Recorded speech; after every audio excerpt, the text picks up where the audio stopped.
ಮಹಾದೇವಿ ಮಹಾದೇವಿ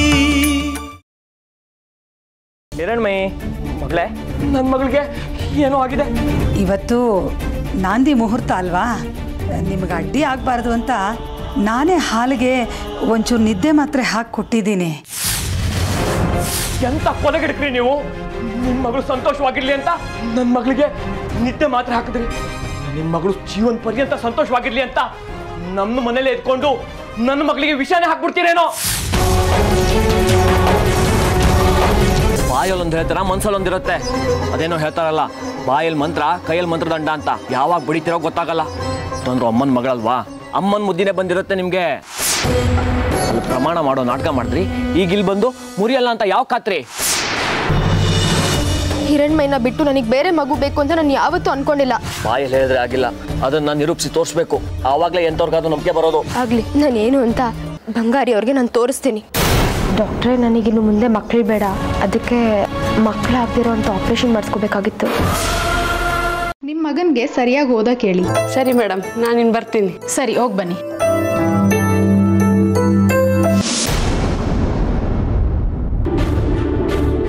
ಓಹೋ, ಏನೇ ಸೌಗಂಧಿ, ಇಲ್ಲಿವರೆಗೂ ಬಂದ್ಬಿಟ್ಟಿದೀಯಾ? ಫಲಿತಾಂಶನೆಲ್ಲ ಶಾಲೆ ಬೋರ್ಡಲ್ಲೇ ಹಾಕಿದೀವಲ್ಲ. ಓ, ಪಾಸ್ ಆಗಿರೋ ಖುಷಿಗೆ ಸಿಹಿ ತಗೊಂಡು ಬಂದಿದ್ಯಾ?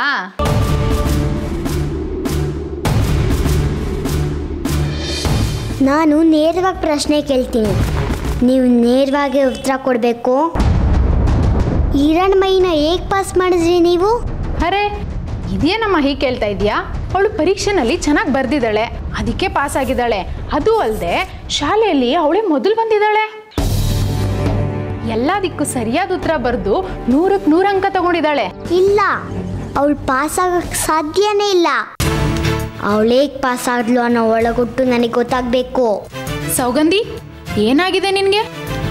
ಏನೇನೋ ಹುಚ್ಚುಚ್ಚು ಪ್ರಶ್ನೆಗಳನ್ನ ಕೇಳ್ತಿದೀಯಲ್ಲ. ಇದರಲ್ಲಿ ಗುಟ್ಟು ಪಟ್ಟೆ ಎಲ್ಲಿಂದ ಬಂತು?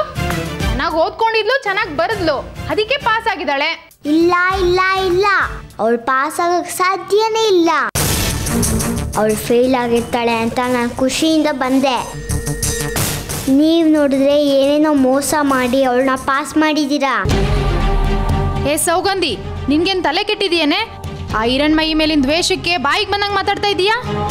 3 ಹೊತ್ತು ಅವಳನ್ನ ಸೋಲಿಸ್ಬೇಕು ಅಂತ ಕನ್ಸ್ಕೊಂತ ಇರ್ತೀಯಲ್ಲ, ಅದಕ್ಕೆ ಅವಳು ಫೇಲ್ ಆಗಿರೋ ಥರ ಕನ್ಸು ಬಿದ್ದಿರಬೇಕು. ಮೊದಲು ಆ ನಿನ್ನ ದ್ವೇಷದ ಭಾವನೆನ ಮನಸ್ಸಿಂದ ಕಿತ್ತಾಕು, ಆಗ ಎಲ್ಲ ಒಳ್ಳೇದಾಗುತ್ತೆ. ಅವಳು ಬರೆದಿರೋ ಪೇಪರ್ನ ನಾನೇ ನನ್ನ ಕೈಯಾರೆ ಅರ್ಧಾಕಿದ್ದೀನಿ. ಹೇಳಮ್ಮ, ಏನು ತೊಂದರೆ?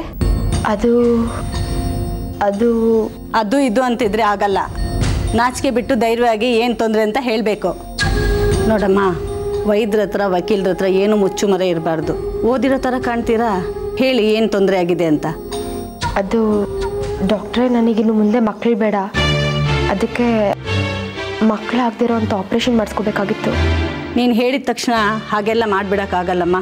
ನಿನ್ನ ಹಿನ್ನೆಲೆ ಹೇಳು, ಕಾರಣ ಹೇಳು. ನನ್ನ ಹೆಸರು ರಶ್ಮಿ ಅಂತ. ನನಗೀಗ 25 ವರ್ಷ. ನನಗೀಗಾಗಲೇ ಒಂದು ಹೆಣ್ಮಗು ಇದೆ. ಅದನ್ನು ನೋಡ್ಕೊಳ್ಳೋಕ್ಕೆ ಮನೇಲಿ ತುಂಬ ಕಷ್ಟ. ಅದು ಅಲ್ಲದೆ ನನ್ನ ಗಂಡ ಕುಡ್ಕ ಬೇರೆ. ಸಂಸಾರ ನಡೆಸೋದೇ ತುಂಬ ಕಷ್ಟ. ಅದಕ್ಕೆ ಮುಂದೆ ಮಗು ಬೇಡ ಅಂತ ನಿರ್ಧಾರ ಮಾಡಿದ್ದೀನಿ. ನೋಡಮ್ಮ, ನೀನು ಹೇಳಿದ ಕೂಡಲೇ ಆಪ್ರೇಷನ್ ಮಾಡೋಕ್ಕಾಗಲ್ಲ. ಗಂಡ ಹೆಂಡತಿ ಒಪ್ಪಿಗೆ ಇರಬೇಕು. ನಿಮ್ಮ ಗಂಡ ಬಂದಿದ್ದರೆ ಕರೀರಿ, ನಾನು ಮಾತಾಡ್ತೀನಿ. ಅವ್ರು ಬಂದಿಲ್ಲ. ಅವ್ರು ಬರೀ ಕುಡ್ಕೊಂಡು ಊರೂರು ಸುತ್ತೋದೇ ಕೆಲಸ. ಅದಕ್ಕೆ ಅವರಿಂದ ಅನುಮತಿ ಪತ್ರನೂ ತಂದಿದ್ದೀನಿ ನೋಡಿ. ನರ್ಸ್ ಕೊಟ್ಟಿರ್ಬೇಕಲ್ವಾ?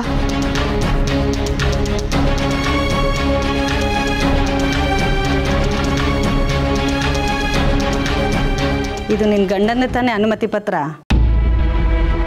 ಅನುಮಾನ ಏನು ಇಟ್ಕೋಬೇಡಿ ಡಾಕ್ಟ್ರೆ, ಇದು ನನ್ನ ಗಂಡ ಬರೆದು ಕೊಟ್ಟಿರೋ ಅನುಮತಿ ಪತ್ರನೇ.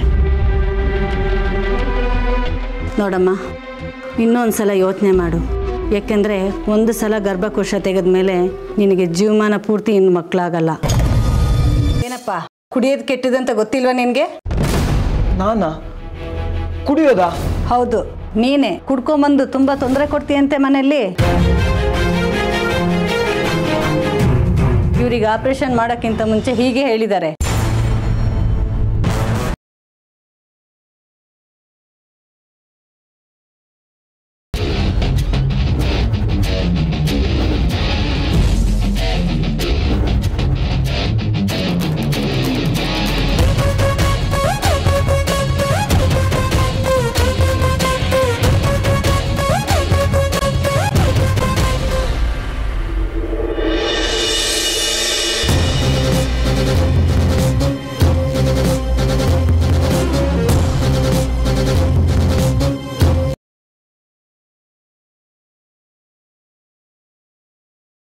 ಆ ವ್ಯಕ್ತಿ ಹೇಳಿದ ಪ್ರಕಾರ ಇದು ಗಿರಿಜವ್ಯ ಮನೆ. ನೋಡು, ಇಷ್ಟು ದಿವಸಕ್ಕೆ ಇಲ್ಲಿಗೆ ಹೀಗೆ ಬರೋಗಾಯ್ತು. ಎಲ್ಲಿ ಅವಳಿಗೆ ಎಷ್ಟೇ ಸಿಟ್ಟಿದ್ರು ಅವಳನ್ನ ದಾರಿಗೆ ತರೋ ಅಸ್ತ್ರ ನನಗೆ ಗೊತ್ತು. ಗಿರಿಜವ್ವ ಬದುಕಿದ್ರೆ ನಮ್ಮ ಕೆಲಸ ಆದಂಗೆ.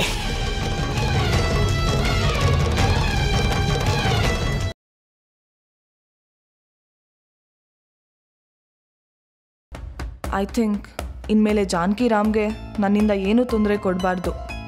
ದೇ ಆರ್ ಗುಡ್, ಪರ್ಫೆಕ್ಟ್ ಗಂಡ ಹೆಂಡತಿ. ನಂದಿ ಮಾತು ಕೇಳಿಕೊಂಡು ಸುಮ್ಮನೆ ತಪ್ಪು ಮಾಡ್ತಿದ್ದೀನಿ ಅನಿಸುತ್ತೆ. ಅವ್ರ ಪಾಡಿಗೆ ಅವ್ರನ್ನ ಆರಾಮಾಗಿ ಬಿಡೋದೇ ಒಳ್ಳೆಯದು.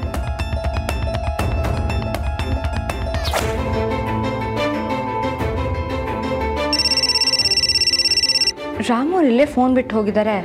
ಪ್ಲೀಸ್ ಮನೆ ಹತ್ರ ಬನ್ನಿ ರಾಮ್, ನನ್ನಿಂದ ಆಗ್ತಾ ಇಲ್ಲ ರಾಮ್. ನಿನ್ನ ನಾಟಕ ನನ್ನ ಹತ್ರ ನಡೆಯಲ್ಲ, ಸುಮ್ಮನೆ ಫೋನ್ ಇಡು ಪ್ಲೀಸ್.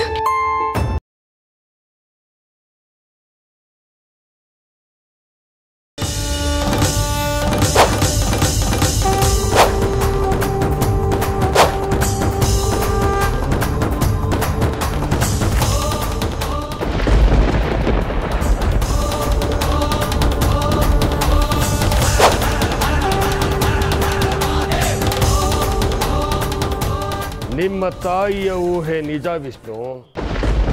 ಈ ಮನೆಯಲ್ಲಿ ಒಂದಲ್ಲ 2 ನಾಗಗಳಿವೆ.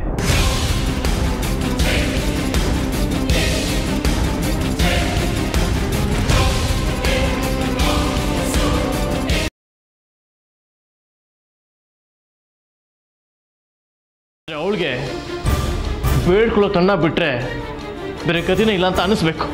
ನೋಡ್ತಾ ಇರೋಗೆ ಇನ್ಮೇಲೆ ನಾನು ಏನೇನು ಮಾಡ್ತೀನಿ ಅಂತ. ಅರುಣ್ ಪ್ರಸಾದ್ ಮತ್ತೆ ಒಂದು ದೊಡ್ಡ ಆರ್ಡ್ರನ್ನ ಇವಳಿಗೆ ಕೊಡ್ತೀನಿ ಅಂತ ಹೇಳ್ತಿದ್ದಾನಲ್ವಾ? ಸೊ ಅದೇ ಕಾರಣ ಉಪಯೋಗಿಸ್ಕೊಂಡು ಅವರಿಬ್ರು ಕನೆಕ್ಷನ್ನ ಹೇಗೆ ಎಂಡ್ ಮಾಡ್ತೀನಿ ನೋಡ್ತಾ ಇರು.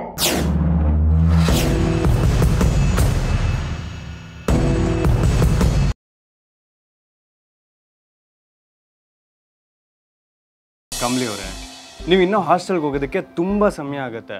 ಅಲ್ಲಿವರೆಗೂ ಹೀಗೆ ಇರ್ತೀರಾ? That's okay. ಒಳಗಡೆ ಹೋಗಿ ನಿಮ್ಗೇನು ಬೇಕೋ ತಗೊಳ್ಳಿ. ಹಂಗಂದ್ರೆ ಹಂಗೆ ನಾ ಇದಕ್ಕೆ 40 ರೂಪಾಯಿ ಕೊಡೋಕ್ಕಿಲ್ಲ. ನೋಡಿ, ನಿಮ್ದು ಏನೇ ಕಂಪ್ಲೇಂಟ್ ಇದ್ರು ಅಲ್ಲಿ ಹಿಂದೆ ನಮ್ಮ ಮ್ಯಾನೇಜರ್ ಇರ್ತಾರೆ, ಅವ್ರನ್ನ ಕೇಳಿ, ನನಗೆ ಬಿಟ್ಬಿಡಿ. ನಂಗೇನು ಭಯನಾ? ನಾನು ಯಾರನ್ನ ಬೇಕಾದ್ರೂ ಹೋಗಿ ಕೇಳ್ತೀನಿ. ಓ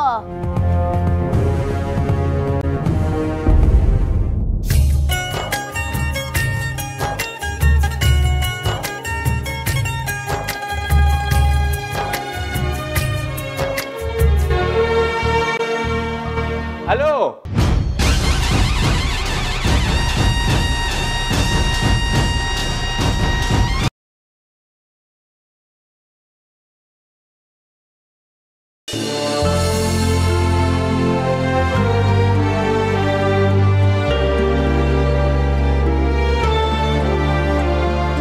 ದೇವ್ರೆ, ಇವತ್ತು ಯಾವ ಅಪಾಯನೂ ಆಗದೆ ಇರಲಿ. ಮೊದಲು ನಾನು ಹೋಗಿ ಶೂಟರ್ಗೆ ಆ ನೆಕ್ಲೆಸ್ ಕೊಟ್ಬಿಡ್ತೀನಿ. ವಿನೋರ್ಗೆ ಏನೂ ಆಗಬಾರ್ದು. ವಿನಾಯಕ್ಗೆ ಏನಾದರೂ ಜಾಸ್ತಿ ಬುದ್ಧಿ ಖರ್ಚು ಮಾಡೋ ಯೋಚನೆ ಏನಾರು ಇದ್ದರೆ, ಪೊಲೀಸು ಅದು ಇದು ಅಂತ ಹೋದರೆ ಆ ವಿನಾಯಕ್ನ ಸುಮ್ಮನೆ ಬಿಡಲ್ಲ, ಶೂಟ್ ಮಾಡಿ ಮುಗಿಸೇ ಬಿಡ್ತೀನಿ.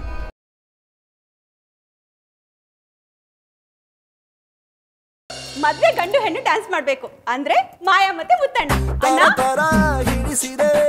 ಮನಸ್ಸಿಗೆ ನೀನು ಹಗಲೇ ಮುಳುಗಿದೆ ಕನಸಲಿ ನಾನು.